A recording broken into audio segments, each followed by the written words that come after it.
আপনাকে শেষ বিদায়ের জন্য আল ওয়াদা বিদায় জানতে আসবে সবাই।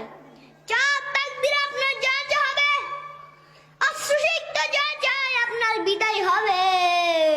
কাঠের খাটিয়ার মধ্যে কবর তুলে আপনাকে বিছিয়ে দেওয়া হবে। আগে থেকে কুড়া রাখার কবরটার মধ্যে আপনাকে বিছিয়ে দেওয়া হবে।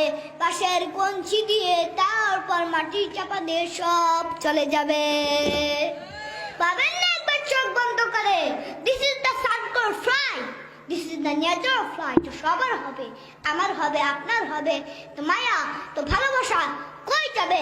কেউ থাকবে না। সবাই আপনাকে অন্ধকার কবর রেখে দিয়ে চলে আসবে। উপরে বাঁশের কঞ্চি, তার উপর মাটির চাপা, অন্ধকার আর অন্ধকার। এই অন্ধকার যে শেষ হতে চায় না, শুধুই অন্ধকার, ঠিক কিনা? এজন্য আমাদের চলে যেতে হবে। দাদা গেল, চাচা গেল। সবাই ভালো লাগলে ভিডিওটা শেয়ার করে দিবেন, লাইক কমেন্টস করে পাশে থাকবেন।